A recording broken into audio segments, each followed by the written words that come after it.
Deemed, rehabilitated, and real entertaining. This is the Carl Jackson Podcast. Hello and welcome to Wednesday's edition of the Carl Jackson Show podcast, your daily dose of objective truth in this world of confusion and lies. There's a lot that I want to talk to you about, but we're going to focus on what's happening with GM, General Motors. You can call them Groomer Motors. Someone suggested that to me after I posted some information on Twitter. Please follow me on social media, The Carl Jackson Show. Also, check out my podcast. These are subscribed to the podcast. I appreciate you watching it, but I would really appreciate, or listening, but I would really appreciate if you would subscribe. That is thecarljacksonshow.com, SalemPodcastNetwork.com, and wherever you get your podcast. And also, I do want to remind you of my sponsor, MyPillow, MyPillow.com. They have a fabulous sale going on right now for some of their MyPillow towels. You can get a 6-piece set for only $39.98. That is a major discount. So for $39.98, again, you get their 6-piece towel set that includes 2 bath towels, 2 hand towels, 2 washcloths. They come in a variety of colors. And right now you receive that set for, again, only $39.98. All you have to do is go to mypillow.com, use the promo code Carl, or give them a call, 800-858-0263, 800-858-0263. I'm going to give you just a bit of a refresher of what we talked about yesterday, and because this is very important. Obviously, history occurred yesterday. Kevin McCarthy's inability to secure the speakership is a once in a listen. This hasn't happened in 100 years. I believe the last time this happened was in 1923 when a speaker or likely speaker failed to secure that vote within the first round of voting. We've gone to 3 where the numbers against a speaker or potential speaker, Kevin McCarthy, have seemed to worsen. And a lot of people are completely scared about this. I mean, I was watching interviews with such as Laura Ingraham had on Chip Roy and another gentleman, I forget which congressman. Actually, I do remember, but I forget his name. But anyway, those that were for McCarthy, those that were against McCarthy. And then the question overwhelmingly tends to be from conservatives, okay, what's the plan if it's not McCarthy because no one else has the votes? I frankly am not as concerned about that right now. I know a lot of people, Carl, we need to get to the business of investigating this person and doing this and doing that. And I understand that, and I'm in total agreement with you. The problem is the leadership that we have in place haven't shown a propensity to do what the people want to do. And I'll give you some more information on that after we just kind of review what the Freedom Caucus is looking for. And again, after 3 rounds of voting for the speakership, Kevin McCarthy has yet to be able to secure the position. Some are starting to say he's not going to be able to secure the position. The longest time I believe that I heard where something like this has occurred was 133 rounds. It took several months for a speaker to be put into place. And until that happens, you can't even swear in the new members. You can't take up any order. You can't, none of that stuff could happen. I'm not as concerned about that. Call me dumb, call me whatever. I'm not as concerned about that. Here's the way that I view it. Eventually, the Republicans will choose a speaker. Either Kevin McCarthy will completely acquiesce, and I think he should. People keep saying, listen, these are only 20 people. First, it was 5 people. It's 5 people that are stopping the business of the Congress. And they were freaking out. And then I think it was like 9 and then 11 or 13. Now it's up to 20. So more people are kind of seeing through Kevin McCarthy. And the word is that I've heard the problem with Kevin McCarthy is he's a decent guy, but he's not a real leader. He will say something to someone's face. He will go out and give a media interview and say something altogether different, or he will make promises to people behind the scenes and then will, change his mind. That's a problem. That's a problem. And I believe the problem is he's just not a tried and true conservative. And so it's amazing to me because this is what happens. We compare ourselves to the left. The left are a bunch of robots. They're a bunch of communists, and they want to do the same thing. There's nothing new about the left. When it comes to those of us that are on the right, there are some that are more moderate. There are some that are more conservative, and there are some that are even more even more conservative or more right, if you will. I think I stand in that category, frankly. And I have no problem. I have no problem with it, and I don't mind negotiating with people in my party. But what I'm not going to do is lose to the left, and I'm not going to fight. I'm not going to stand on the sideline and not fight battles that should be fought. So again, I just want to remind you, first off, don't get into a complete panic, despite the fact that the media on both sides are working everybody up into a frenzy. I, for one, agree with Tucker Carlson. I was glad to hear Dr. Sebastian Gorka say some of the same things that I was saying yesterday. I don't mind this fight. This is democracy, if you will, in play. And I think that we need to hash this out in the Republican Party before we go forward, because I don't think the Republican Party has a vision. And if this helps to shape their vision, then I'm all for that. And I know people will say, well, these 5 or 10, 15, 20 people are just thinking about themselves. Are they? Are they? Is it possible that the vast majority maybe are thinking of themselves and their positions and their ability to go back home and be lobbyists afterwards? These 20 people represent over 750,000 people each. So it isn't just 20 people.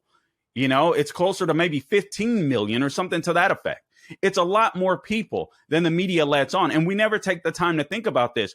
These representatives have a right to represent their constituency. And if their constituency says we don't want Kevin McCarthy, then they shouldn't vote for Kevin McCarthy. And I get the vast majority. This is crazy. So let me just give you, and I know, listen, I don't want Hakeem Jeffries to become the speaker. I want to make that emphatically clear. I don't see, and it's possible, but I don't see any Republicans switching sides to vote for Hakeem Jeffries. Hakeem Jeffries would need Republicans to switch sides to vote for him. If any Republican does that, you and I both know they would lose in a primary in the next election cycle. And these guys don't want to lose their meal check in Washington, D.C. Let's just be honest about it. So for them to cross the aisle and sign on with the Democrats would be disastrous for them. But also, I don't want Democrats to come over and vote for Speaker Kevin McCarthy, because honestly, what he would do would be to pay more attention to them than he would conservatives' needs. And I'm sorry, Kevin McCarthy, in my opinion, he is the wrong leader at the right time of history if we're going to change the trajectory of this country, where we're headed. We're headed off of a cliff, and I don't think that Kevin McCarthy is the person to lead us there. That's why I'm all for some of these concessions. And you heard Chip Roy. You guys may have heard I should have got that audio clip. You guys may have heard Chip Roy on Laura Ingraham. And he said part of the problem, I think Lauren Boebert, Congresswoman Lauren Boebert, said the same thing, that they were ready to be a part of the 218 votes that McCarthy needed. They put some requests out. He totally ignored them until he realized that he wasn't going to get their vote. And then he was like, this was the last minute. So for this entire time, he's been saying he's been working with them. They can trust him, so on, etc. He ignores them at the last minute, yet expects to get their vote. He's just not a leader. He's not a leader for this time. He's not a leader for this time, for this era. Now, just to remind you of the what they're looking for, the Freedom Caucus, and now you got Byron Donalds and others that have signed on board to vote for someone else other than Kevin McCarthy. So he's going to have to do some major negotiations if he wants to become speaker. And the guy wants the position so badly, it kind of disturbs me. It kind of disturbs me. So the most controversial, just a reminder, the most controversial of the rules reforms sought by the House Freedom Caucus under its chairman, Representative Scott Perry, is this: bringing back the motion to vacate the chair, forcing a new speaker, forcing a new vote for the Speaker of the House. All right. So that was a late addition that Kevin McCarthy acquiesced on. And that's a good thing. McCarthy reversed his previous opposition to restoring the motion during a conference call with House Republicans. All right. So this is last minute stuff. He should have been working with them. If he wanted to secure the speakership, why wasn't he having this conversation a year ago with them? That motion, which empowers a single member of the House at any time to propose a vote for a new Speaker of the House, was in effect virtually the entire history of Congress. But conservatives now, even if you turn on Fox News, Newsmax, they're acting like this is something new, like it was dropped from the sky all of a sudden, and it wasn't. This thing was around. And it was only dropped in 2018. So all these people are asking for, it's not unreasonable, is to be able to go back to the rules as they existed in 2018. This makes no sense to me. And then you turn on any conservative news outlet, and it's like, oh my God, the sky is falling. We can't do this. They're asking to be able to vacate the speakership with just one vote. You mean like it has been for over 200 years? The new rules restore the one-member motion, but adds a requirement that there be at least 4 co-sponsors. All right. The last time the motion was used was in 2015. That was when Representative Mark Meadows, Trump's former chief of staff, did it and forced the removal of John Boehner. We got Paul Ryan. Nobody thought Paul Ryan was going to suck as much as he did. We all said, conservatives and moderates at the time, many of us said, okay, we think Paul Ryan is a good fit. We think he represents the best of the, establishment, but he works with conservatives well. He's conservative minded. He won on all types of talk shows, convincing conservatives. I heard him on Glenn Beck's show and everything, talking about Wisconsin and the history of Wisconsin and the progressive movement. I mean, the guy sounded like a straight up conservative that was ready to fight until he got in. And then we realized he hated Trump so much he really didn't want to fight. All right. So a lot of people were duped by Paul Ryan, including myself. McCarthy's reversal on the motion to vacate came as he struggled to collect enough votes. Again, he must get 218. There's another issue here. McCarthy is also promising as part of his speaker campaign to make greater use of the Constitution's grant of the House in Article 1, the power to originate all federal spending in the House. And we need that for leverage sakes, because we don't have a lot of leverage at all in the House. And you see that Mitch McConnell has basically already done the bidding for the Democrats in 2023. By signing on to this omnibus bill. Now he's going to go walk hand in hand with Joe Biden and promote infrastructure spending or whatever it is he's about to do. I'm so tired of Mitch McConnell. He's been in Washington, D.C. for 40 years. For 40 years. I believe it's 39, but who's counting? So basically 40 years. The guy is as establishment as it gets. He knows the swamp. He's lived in the swamp. He is a part of the swamp, and that isn't going to change. It's really as simple as that. Some of the funding rules that the House Freedom Caucus was looking for. The new package of rules includes restoration of a requirement that any federal tax rate increase is approved by at least 3/5 of the House, as well as restoration of the cut-go rule that requires any mandatory federal spending be offset with a cut in other requiring expenditures, and requires the CBO to report on inflationary impact of proposed legislation. I see nothing wrong with that. See, this is a problem. Here's what I see. Honestly, freedom is scary. Let's just be honest for a minute with each other. Freedom is scary. We've learned to rely as conservatives, as constitutional. I consider myself a constitutional restorationist at this point. We've become dependent on political parties just as much as the left has become dependent on big government. And we rely on the Republican Party to secure freedom, to secure our liberties or our civil liberties, or to sustain them. The problem is a lot of these establishment Republicans are big government Republicans themselves. Look at the national debt. Look at their spending habits. Why wasn't it cut under Republican leadership? Spending it's spent, as far as I know, it doesn't matter if it was Reagan, it doesn't matter if it was Bush, it doesn't matter if it was Trump. The federal spending continued. What's wrong? Part of the problem is we don't speak up because we get our guy in, and it's like all of a sudden we forget that we're conservatives. So what fascinates me about the fight for speaker is I hear a lot of conservatives opining on, oh man, we're looking like fools in front of the left, and look at what the media is saying. Excuse me? Excuse me? Didn't we just go through a pandemic where we've had the Democrat Party in the bed with big tech? Twitter Files 11 was just revealed, where literally you had the Democrat Party almost working a psyops campaign against Twitter execs when Twitter execs were like, really, there's not much to be concerned about when it comes to Russian disinformation on our platform. I mean, we've got, hundreds of millions of followers or Twitter users or Twitter members or whatever, and we find 2,700 accounts that are basically nominal to nothing, two accounts that are big spenders, Russia Today and another account.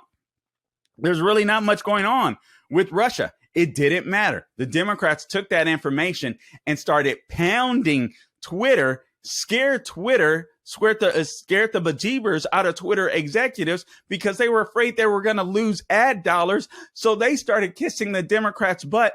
That's how the FBI ended up swooping in, because Twitter was so afraid of losing ad dollars because Hillary Clinton, Senator Mark Warner started attacking Twitter. Media started attacking Twitter, and they were like, oh crap. So even though they were lefties at Twitter, they were still, for the most part, they were still free speech people. And then the Democrats turned that around. So we saw the FBI and how the FBI had such a cozy relationship with the executives. But the truth is that would have never occurred if the Democrat Party, Senator Mark Warner, Klobuchar, and all these other people weren't running a psyops campaign against these people. It's fascinating. It's fascinating. At first I was like, this is kind of boring. But when I sat and thought about it, Twitter Files 11 is relatively fascinating, because you see how the Democrat Party works. The Republican Party doesn't work like that. Democrats will do whatever it takes to win. Republicans will do whatever it takes to acquiesce to the left. That's the difference. Why are we worried about the left? Why are we worried about how the left views us? What we need to be worried about is turning this country around. Well, Carl, we can't turn this country around if we can't speak, if we can't pick our chairmen and all this. Yeah, but we don't know how potent they're going to be. We don't know what type of power, real power, Kevin McCarthy will give them, because Kevin McCarthy is a Republican that doesn't get it. He's a Republican that's seeking power. Chip Roy, when he was on Laura Ingraham, he just went over some of the votes that Kevin McCarthy made over the years. And I'm like, dang, the dude sounded like a straight up Democrat. He sounded like a straight up Democrat. But he's supposed to lead us in a time when we've got big tech, the DOJ, mainstream media conspiring against us. We've got CRT. We've got, look at what's her name? Julie Kelly of AM Greatness, as she always does, has an excellent column up at AM Greatness, or at least it was yesterday. So you'll probably have to search through. But she just entitled it, "Are They Ready?" And she just went, "Are they ready?" All right. That was the question. That was the name of her column. And she went over a litany of issues that the Republican leadership had failed to deal with, and concerns of the base that they had failed to address over the years. And now all of a sudden, after we had a disastrous midterms, you hear Kevin McCarthy, yeah, I'm the only one, that we won the House. And so you barely eked by. We thought we were going to have at least a 20 seat majority. At least. You barely eked out a win. Not to mention, when other Republicans were coming out, their candidates that were coming out, great candidates that could have won races, nobody knows where the money went. I mean, there are a couple of races right here in Central Florida that I think we could have taken out Democrats As a matter of fact, I know that if they would have just gotten some funding from Kevin McCarthy, the races were unbelievably close in districts that were blue, and they started trending red.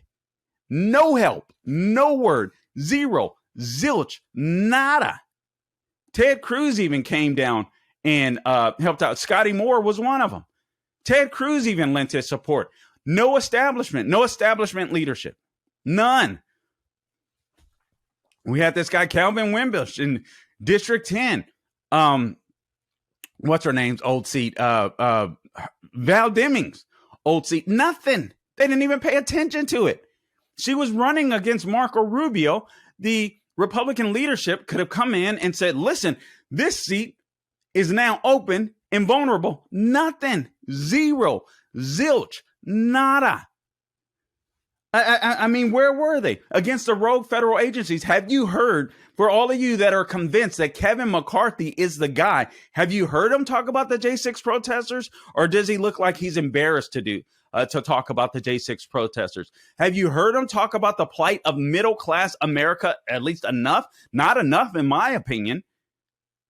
I mean, look how long it took them to come out with their commitment to America. It took them like over a year sitting down with you. You have to sit down. All I have to do is look at the daily headlines, and I can tell you how middle America is hurting, how Americans are hurting. You couldn't do that. I could do that in a week. It took you guys a year.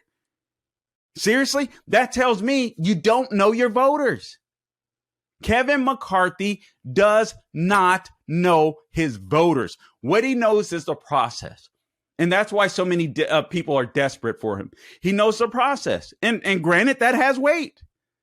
The same is true for Mitch McConnell. He knows the system. They know the process. They know how to get things done. And we can all agree that that's effective. That is major cool points for him. But he's not a conservative. And this is what the Freedom Caucus is concerned about. It's amazing. The Freedom Caucus are probably the ones fighting the most for your freedom, but they get bashed the most for doing so. Because the truth of the matter is freedom is scary. And when it comes to fighting, Democrats are always ready for a fight. Conservatives say, no rhino, no rhino, no rhino. We're ready to fight. We're ready to fight. Oh my God. Oh my God. The New York Times is talking bad about us again. Let's go with Kevin McCarthy. Maybe the problem is we're just too weak. I mean, seriously, I hate to say this, but maybe the problem is we're too weak. We focus so much on what the left is doing. We don't pay attention to our own party. We don't examine ourselves. Maybe it's us. Maybe we're the problem. Maybe we're just too weak. And I think we need to examine this. I don't think Kevin McCarthy is the man. I really don't. I don't want him to be speaker. You know, obviously, again, I don't want Hakeem Jeffries, so I want to make that emphatically clear. But I don't think Hakeem Jeffries will get the nod because I don't think Republicans will cross over. If a Republican does, we know that that Republican is done. All right. So that sounds great in theory.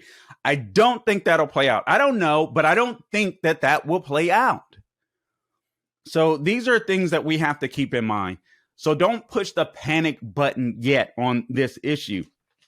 A couple other things to consider. A lot of us were concerned. I believe that Biden is illegitimate. All right. I believe he's president-select. We had the Democrat Party that used the pandemic to rig the system. And we don't hear McCarthy. We don't hear McConnell talk about that at all. And McCarthy is supposed to be the one that's closest to the people. These are the people's concerns. Even if you can't flip an election or anything like that, you can talk about it, right? You can discuss it. You can pretend like you care about the things that are on the minds of the people. You can legitimize their concerns instead of being embarrassed of them. I mean, and then when J6 happened, I heard a caller in Dr. Sebastian Gorka's show yesterday remind him and remind me that Kevin McCarthy was kind of weak-kneed. He was ready to throw Trump under the bus until he started getting a little heat. And then before you know it, he's at Mar-a-Lago having a meeting with Trump, but he was ready to throw him under the bus, just like Mitch McConnell. So please don't play yourself. Don't play me.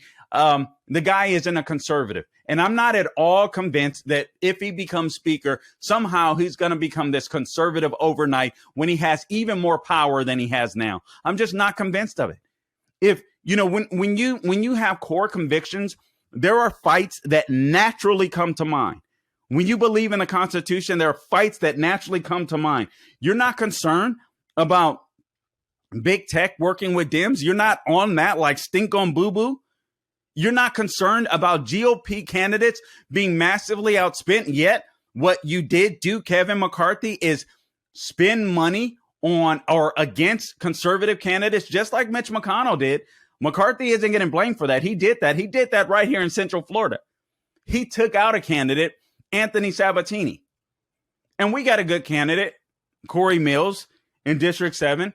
But he purposefully took out Anthony Sabatini when Anthony Sabatini was clearly winning that race.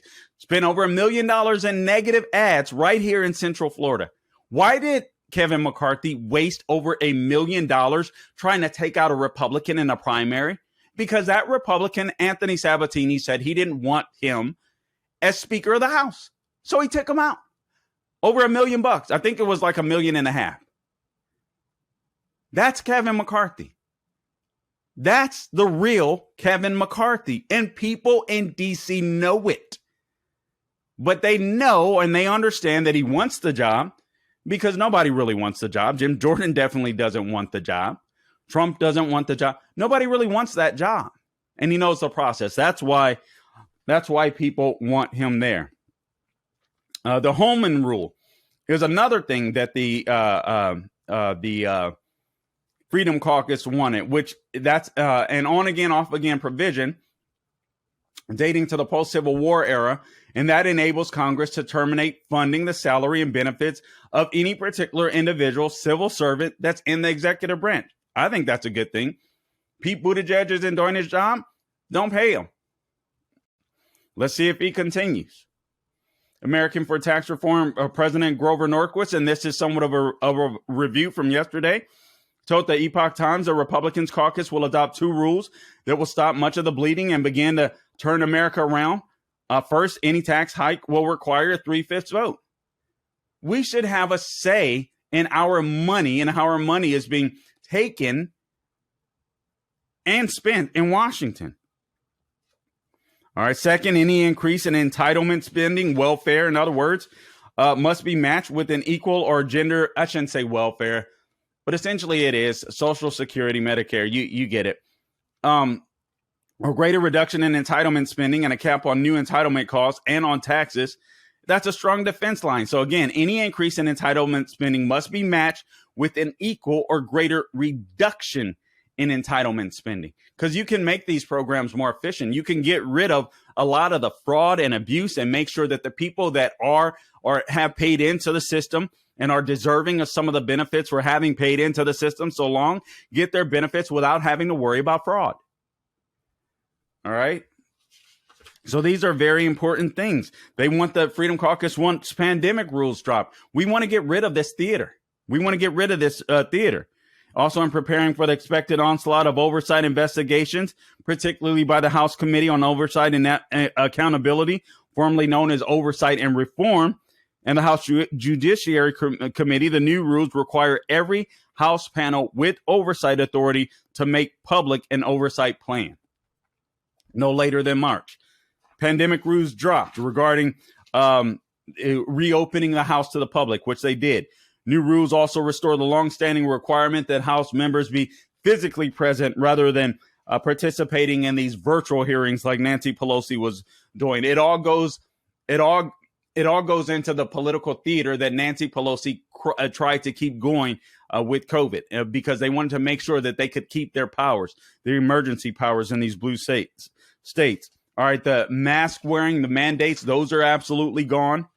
So these are some of the things that these people wanted. And none of those things are bad things. None of those things are bad things. Okay, now I spent more time on that than I anticipated.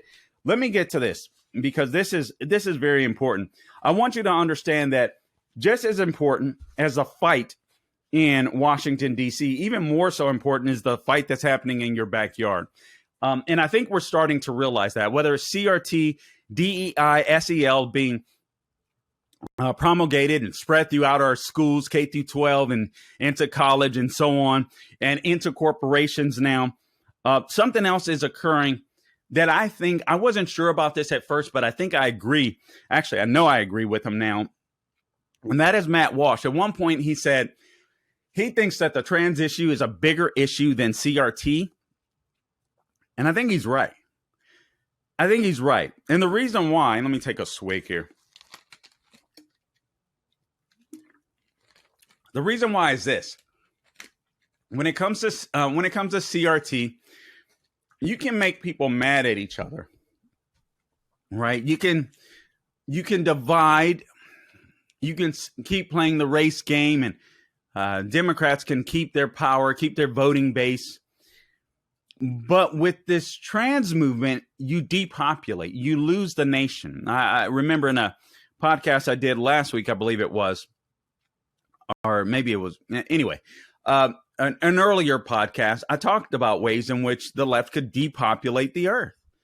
And there are several ways. The trans movement is a major part of that. The global warming thing is a major part of that.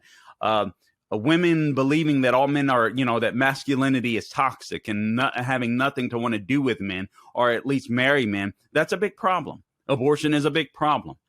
All of these things, man-made global warming, as the left would claim, they scare you. The left continues to scare people, and all these things lead to depopulation. The trans movement does that. So here's the latest enemy of ours, I would say. It's GM, General Motors. Have you guys heard about this story? General Motors funds the transgender programs in elementary schools. So much for General Motors, as someone told me yesterday on social media. Groomer Motors, it fits for me. Here's a summary from Hat Tip Just the News. General Motors gave a grant to an organization that supplies elementary schools with books promoting the transgender ideology. The automotive manufacturing company donated money to the Gay, Lesbian, and Straight Education Networks. Wow, that's a name. The Rainbow Library Program. All right, I guess it's called GLSEN, GLSEN. According to a 2021 social impact report that was published by GM. Here's a quote from the social impact report that was published by GM. GM funds the, quote, Rainbow Library's efforts to provide supportive curriculum materials and book sets that are LGBTQ centered, racially diverse, and multicultural to K through 12 schools. GM? Shouldn't you be worried about making trucks and cars? Like, this brings a whole new meaning to like a rock, right? That slogan. Oh my God. It says, they go on to say, this innovative program also provides ongoing support and professional guidance for educators to create inclusive, supportive, and identity-safe classrooms nationwide. In other words, don't tell your parents what's happening in the schools. Remember the good old days, a few years ago, when kids were having issues at school, or things that they were dealing with, that they were uncomfortable talking with, whatever it may be, friendships, relationships at school, church, anywhere, questions about sex. They went to their parents. What the left wants to do is divorce kids from their parents and their parents' values. And they want to be able to fill those empty heads with their ideas. And that way, when the kids grow up, they become activists and they work for General Motors that put out social impact reports that are supportive of grooming children. That's what the left is looking to do. How much did GM and GLSEN give to like organizations, if you will? We don't know exactly what was given to this particular organization, GLSEN, but here's what GM did give in cash and kind donations to nonprofits working to help create inclusive solutions to social issues around the world. $86.7 million. GM, Grooming Motors are major activists when it comes to the brainwashing and the sexualization of your kids. GLSEN's website provides a list of lesson plans. I'll share some of those shortly. educator guides and professional development training for educators. The organization has also created a trans action kit to train students and teachers for pro-LGBTQ activism. This is General Motors. This is General Motors. Oh, there's another story here that I forgot about. I'll have to get to. Over a dozen killed, 24 inmates escaped during a prison attack in a Mexican border town. I'm sure they'll be coming to a town near you.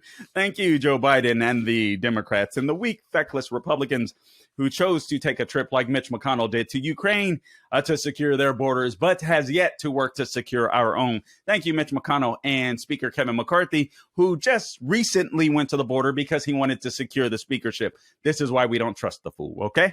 All right, now, SLJ.com, I forget what that stands for, but this is the link from the Just the News column. I'll have to go back, but a pretty woke website. Anyway, here's the headline. Because books save lives, Glisten's Rainbow Library stays the course on what matters. This is what GM is helping to support. In the face of rising book challenges, Michael Rady is remarkably upbeat. The column says, program manager of the Rainbow Library, Glisten's project to distribute LGBTQ and affirming titles to schools and libraries, Rady emanates a clear-eyed sense of purpose around a successful program that is seeing unprecedented demand. This program is seeing unprecedented demand. Why are we not hearing about this?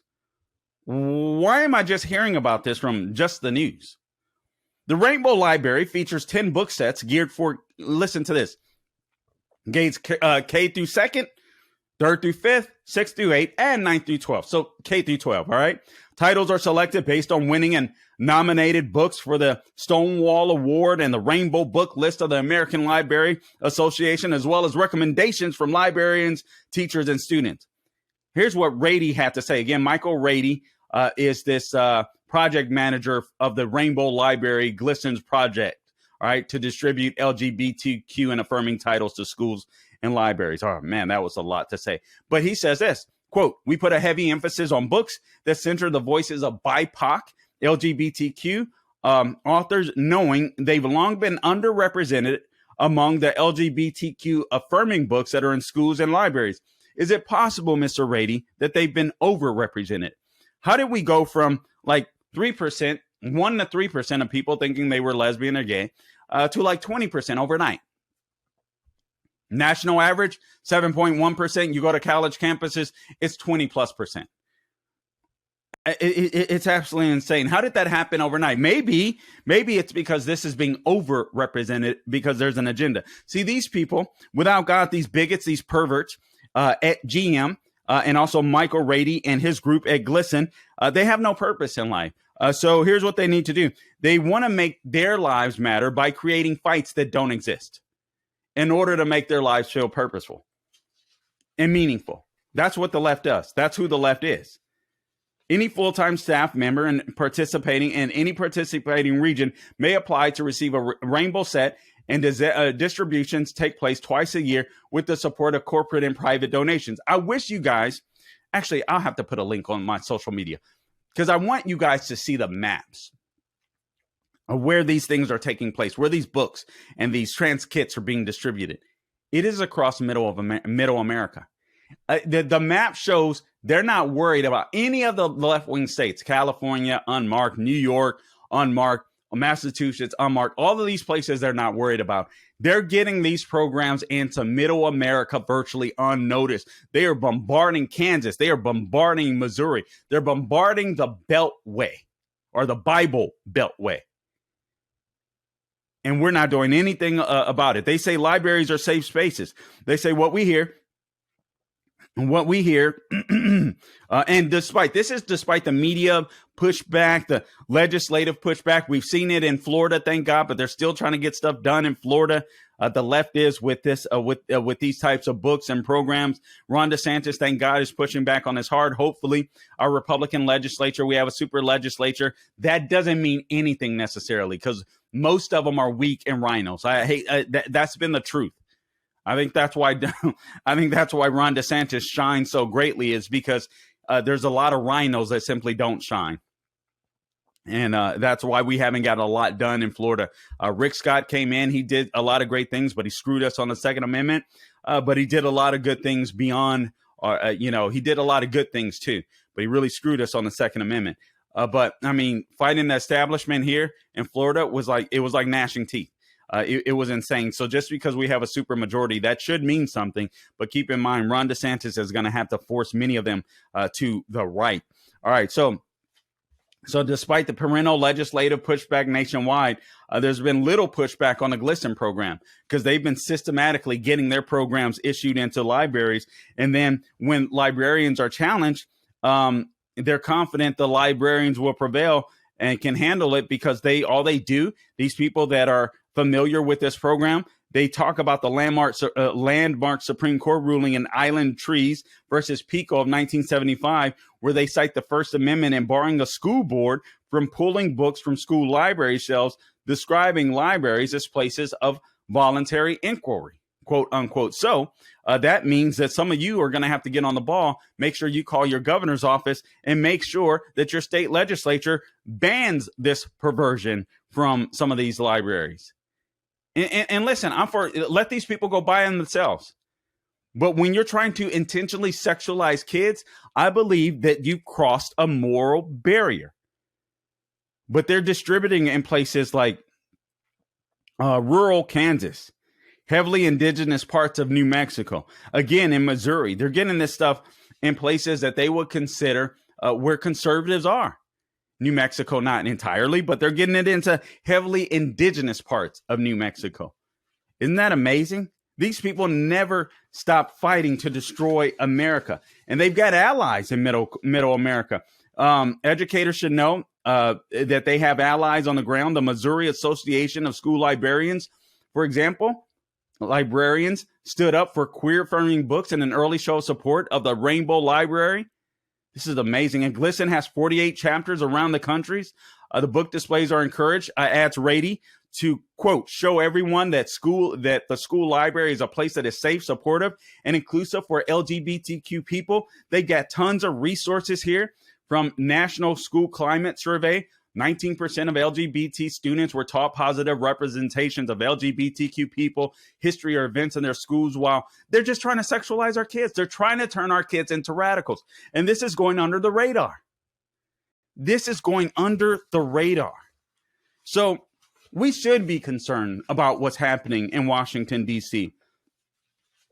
But don't forget about what's happening in your neighborhood. Don't forget about what's happening in your town, in your state. The left is on the march. They're like octopuses. Their arms are everywhere. And while we stay focused in Washington, D.C., and there's no doubt, it's a historical story, all right? All right, so I don't want to minimize it. And I know a lot of us are scared, right? We're nervous because we don't know what's going to happen. I contend that what's happening in Washington, D.C. will play itself out. Either Kevin McCarthy will give up more. And frankly, I think he should. And I'm so tired of the Republicans that just acquiesce to everything and are concerned about other Republicans talking bad about them or are concerned about the left talking bad about. They're going to do that anyway. We have to fix the country. And I'm not convinced, again, that Kevin McCarthy is the right leader for this day and time, for such a time as this. You can't convince me on that based upon his votes. The guy is not a conservative. Well, we don't need it. We just need a Republican. Look at where Republicans have gotten us. The country is about to fall. So please don't give me this or spare me this Republican argument. Man, I want straight up constitutionalists that are ready and willing to fight for this nation, to fight for all that's good and decent. And they don't have to be perfect people, but they have to understand our Judeo-Christian principles, and they have to understand why they're important, and they have to understand why our Constitution is important, and they can't bend on those issues. If they waffle on those fundamental issues, our Judeo-Christian values, if they waffle on the legitimacy of the Constitution and our amendment process and our Bill of Rights, they're not worthy of being leader, and they'll show you that. I'm tired of the words. I'm tired of the rhetoric. I'm tired of the commitment to America. We're going to make wealth.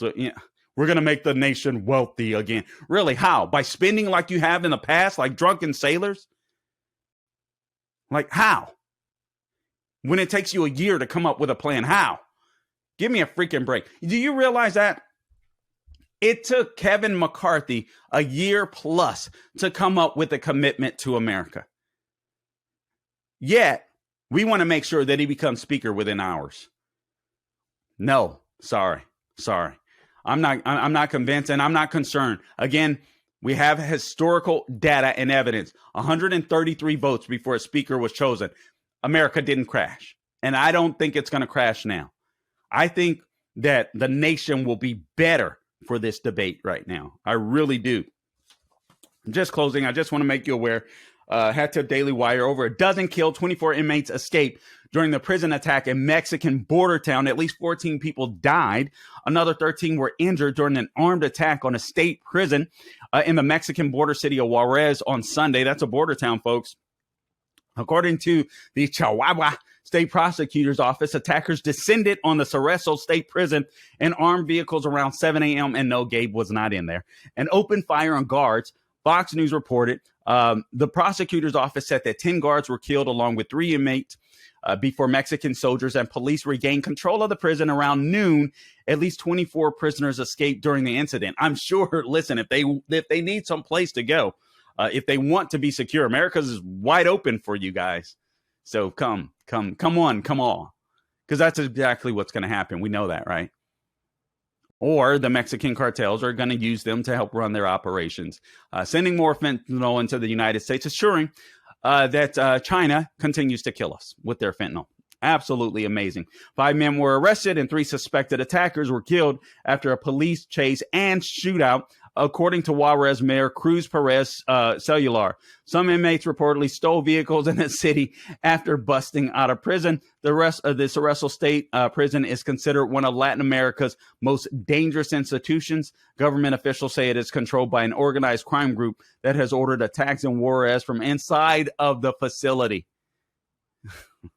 That place is so freaking corrupt, and it's right on the border, and our borders are wide open. Guys, we've got a lot to be concerned about, and I would argue, even though the speaker's race is very important, and we do need a speaker to be decided in order to get on to the business of the country, we have to make sure that the right leader is in place that actually cares about the business of the country and the constituents. And remember, those congressmen, the 20 so far, and another vote will occur today. Those 20 congressmen, perhaps the number will grow, perhaps the number will lessen, perhaps the number will remain stagnant, 20 or what have you. Right now, it still doesn't look like Kevin McCarthy has the votes, but those people represent over 700-something thousand people. We'll call our representatives represent the other representatives represent 700-something thousand people too. Yeah, but do they really listen to their voters? Do they really listen? That's the question. The truth of the matter is the vast majority of people in Washington, D.C. aren't that great. If they were, America wouldn't be in the trouble that we're in. So maybe we should listen to the minority in this case rather than the majority. Guys, I appreciate you tuning in to this edition of the Carl Jackson Show podcast. I hope you will join me at SalemPodcastNetwork.com, TheCarlJacksonShow.com, wherever you find me on social media, The Carl Jackson Show. And please, again, subscribe and please support my sponsor, MyPillow.com. Use the promo code Carl. Get that deal or catch that deal on the 6-piece towel set. I'm not lying to you. Those towels are like no towels you can buy in the store right now. I absolutely love their towels. God's to honest truth. All right. So 6-piece set, $39.98. All you have to do is go to mypillow.com, enter that promo code Carl at the top of the page, CARL, or give them a call, 800-858-0263, 800-858-0263. And until next time, don't grow weary doing good. God bless you.